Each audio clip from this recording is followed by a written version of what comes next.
Good morning, YouTube. My Hebrews and my Shalomi homies. Let's go over here. There we go. We are in Numbers 6 this morning, which is a discussion of the Nazarite Vow.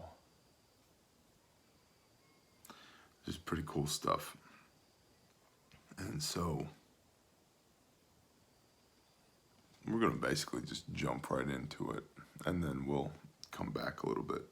As always, I would encourage you to get your Bible out and read your Bible and pray to your Creator that He would speak truth into your heart. Please don't take my word for it. I want you to see it with your own eyeballs. So, we need some more coffee. It is dark outside. Still early. And here, I'll remove the lid because I know there's some of you who don't care for the sounds of slurping. But there's some of me who don't care for not having coffee in my face right now. So we'll compromise. All right. Numbers chapter 6. And Yahweh spoke to Moshe, saying, "Speak to the children of Israel, and say to them, when a man or a woman does separate by making a vow of a Nazarite to be separate to Yahweh, he separates himself from wine and strong drink. He drinks neither vinegar of wine nor vinegar of strong drink. Neither does he drink any grape juice, nor eat any grapes or raisins.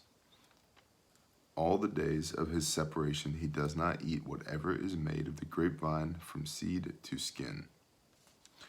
All the days of the vow of his separation a razor does not come upon his head.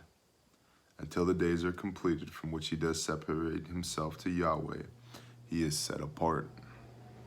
He shall let the locks of his head grow long." So we'll stop there for a minute.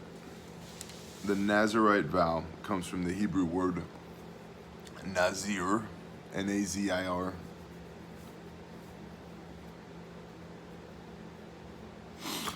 which means set apart or consecrated.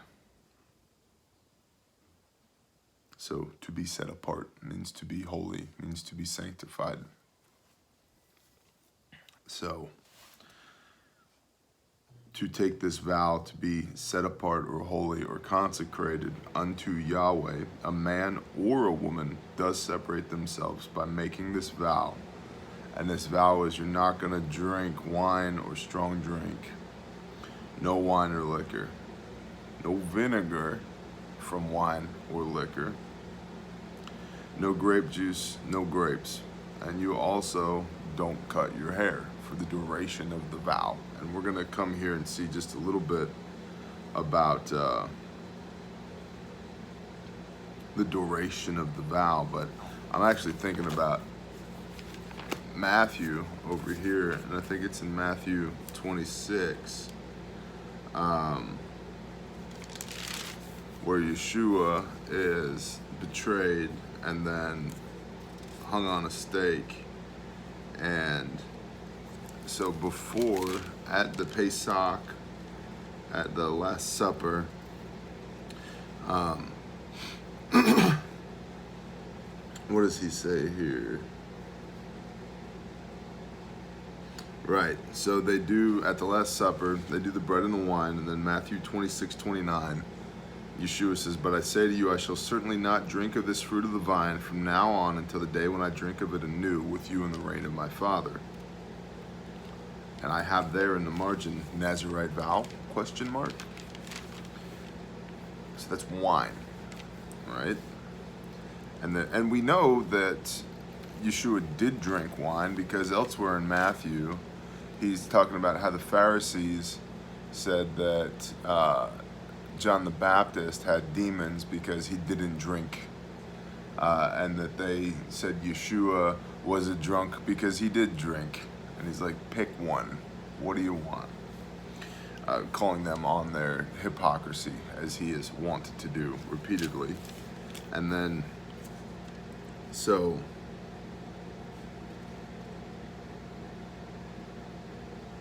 and then Matthew 27, here, let's see if I can find it.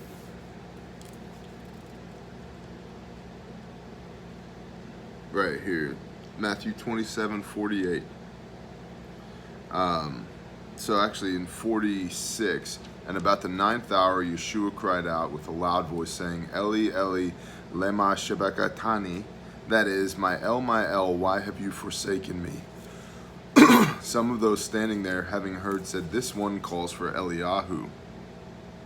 And immediately one of them ran and took a sponge and filled it with sour wine, or vinegar, and put it on a reed and gave it to him to drink. But the rest said, leave it, let us see if Eliyahu comes to save him. And Yeshua cried out again with a loud voice and gave up his spirit.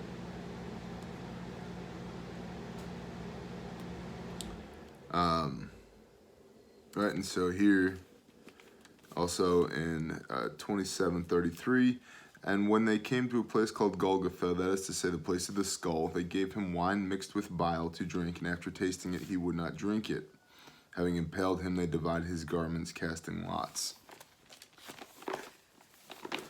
I'm not saying that Yeshua took a Nazarite vow, but I am saying that some of his convictions parallel that of the Nazarite vow.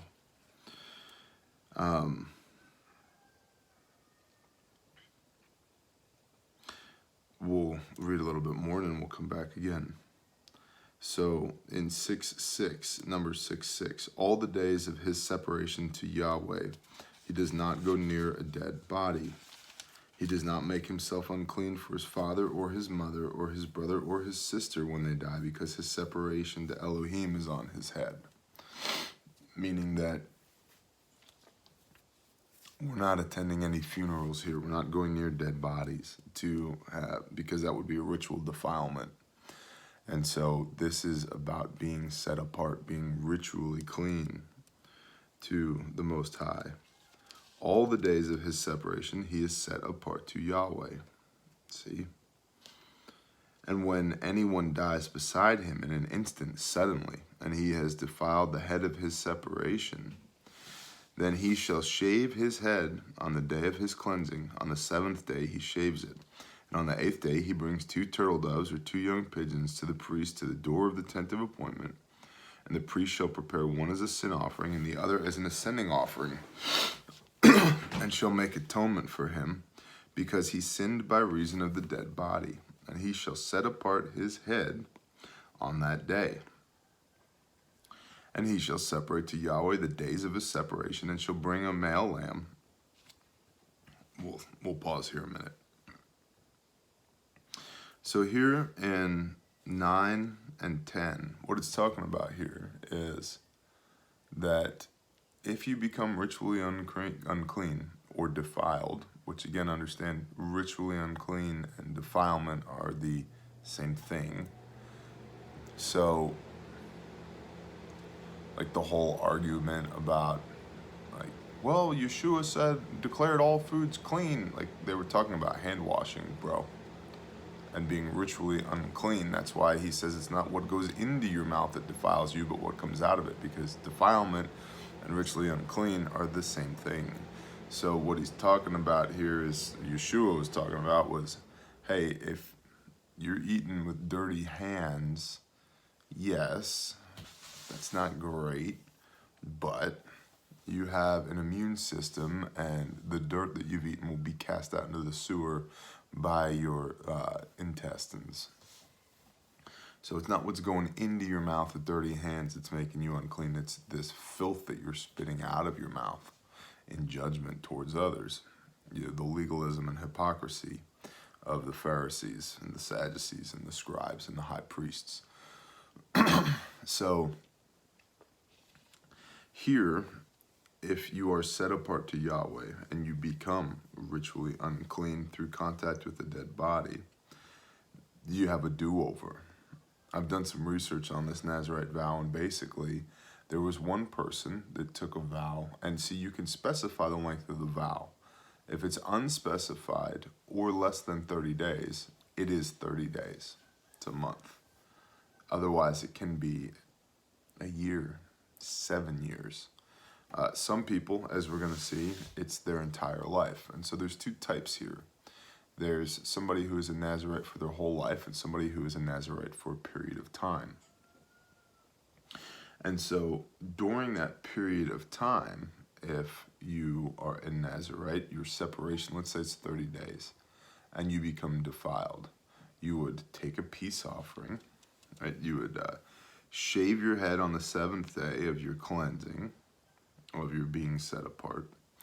And then on the 8th day, you're going to bring 2 turtle doves to the tent of appointment. We're going to sacrifice these, and then you start over again. You got another month, another year, another 7 years.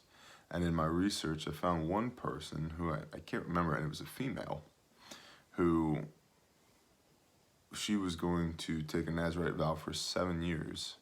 And both times, right towards the end of her period in the 7th year, somebody close to her died.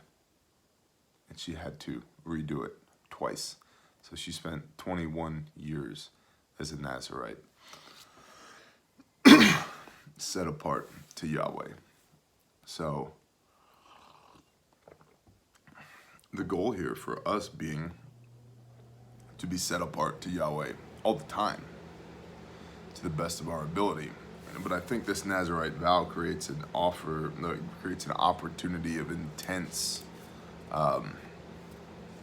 offering of yourself to the Father and mindfulness. No, I took this vow, I'm doing this thing, either for a period of time or for, my whole life. So, and in fact, let's go to Judges 13, verse 5. Judges 13. There we go. So Judges 13, verse 5. Actually, we'll just start at the beginning for context. And again, the children of Israel did evil in the eyes of Yahweh. So Yahweh gave them into the hand of the Philistines for 40 years. And there was a certain man from Sorah, of the clan of the Danites, whose name was Manoah, and his wife was barren and had not borne. And a messenger, capital M messenger, that's Yeshua, and a messenger of Yahweh, Yeshua, appeared to the woman and said to her, "See now, you are barren and have not borne, but you shall conceive, and you shall bear a son. And now, please guard, and do not drink wine or strong drink, and do not eat any unclean food. For look, you are conceiving and bearing a son. And let no razor come upon his head, for the youth is a Nazarite to Elohim from the womb on. And he shall begin to save Israel out of the hand of the Philistines." This is a little fellow you might have heard of. They called him Samson. So here in Judges 13, we begin the story of Samson. But I find it very interesting that there's a conversation here between Yeshua and Manoah and his wife here in 13, all of which is to set up the context of, and he said, "See, you are now conceiving and bearing a son, and now drink no wine or strong drink, nor eat any unclean food, for the youth is a Nazarite to Elohim from the womb from this day to death." And that's double foot stomped, twice within 2-3 paragraphs.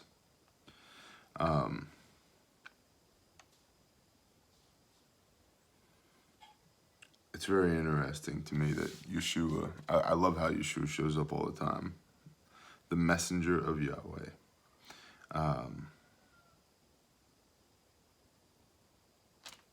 It's crazy. It goes on here to say, and the messenger of Yahweh did not appear anymore to Manoah and his wife. Then Manoah knew that he was a messenger of Yahweh. And Manoah said to his wife, "We shall certainly die because we have seen Elohim." They figured out that this wasn't just a dude. this was Yeshua. And now they're like, they understand from the teachings of Moses, no man can look upon my face and live. And they're like, oh, we're dead now. Oh, wow, this sucks.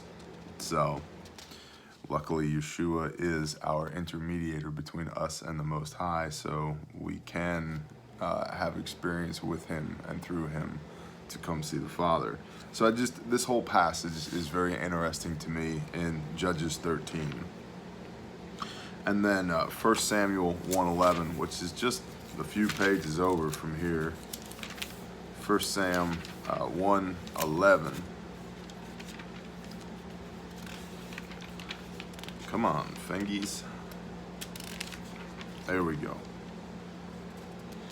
1 Sam 1:11. We're talking about Hannah here. And well, we'll start at 9. And Hannah rose up after eating and drinking in Shiloh, where Eli, the priest, was sitting on the seat by the doorpost of Hekel, of the Hekal of Yahweh. And she was bitter in life and prayed to Yahweh and wept greatly.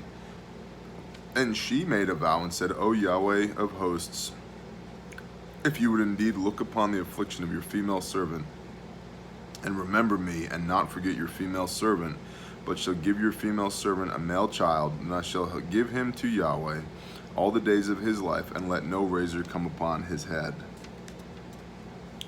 This would be Samuel. And so here are two examples of lifelong Nazarites, people who from the womb were dedicated to Elohim. Sound interesting? Also, I mean, let's just look at the parallels here. Think of Samson.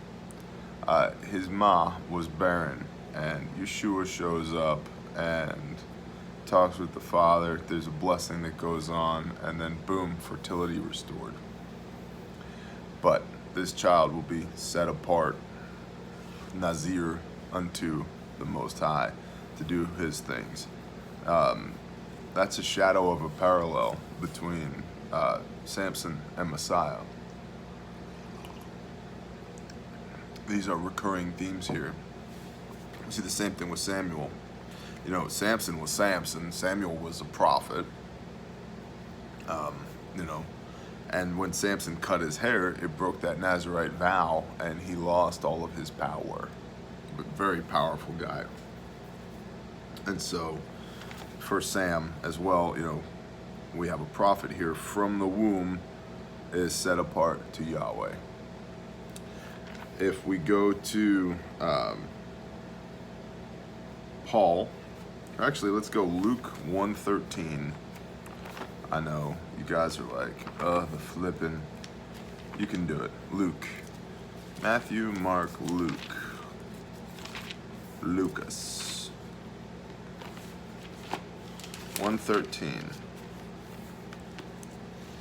So, and again, so now we're talking about a guy named John the Baptist, Yochanan Mercer. You might have heard of him. And we'll start in 1:11.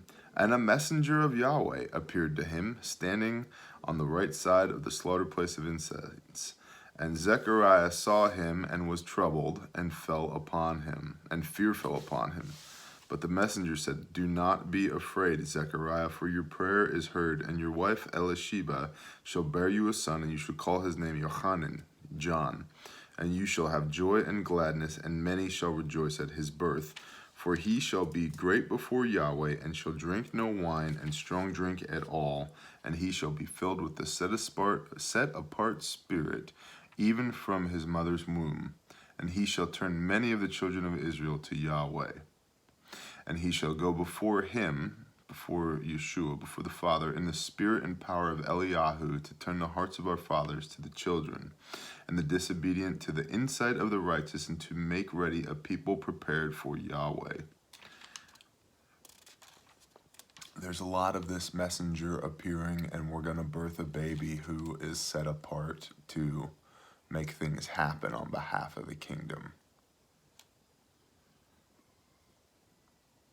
And we see right here in 15, for he shall be great before Yahweh, and shall drink no wine and strong drink at all. That's a key tenet of the Nazarite vow. And then lastly, let's go to Acts 18:18. That's going to be a couple chapters over. Luke, John, can he do it? You're so long-winded, John. Here we go. John, Acts 18:18. Now we're talking about a little guy named Shaul, or Paul. And Paul and Shaul, having stayed several days more, having taken leave of the brothers, was sailing for Syria, and Priscilla and Aquilus were with him, and having shaved his hair at Cambria, for he had taken a vow. Paul took a Nazarite vow.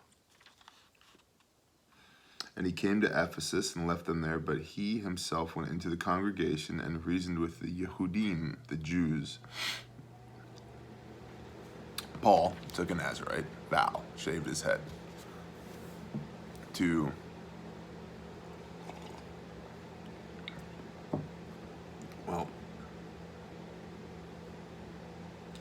shave your head at the end of your vow.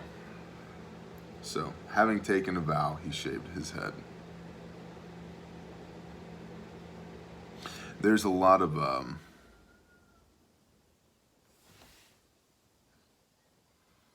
on, brain. There's a lot of research you can do into the Nazarite vow and who took it and when and why and so forth and so on. So there's 4 examples. Samson, Samuel, John the Baptist, and Paul. 2 Old Testament, 2 New Testament.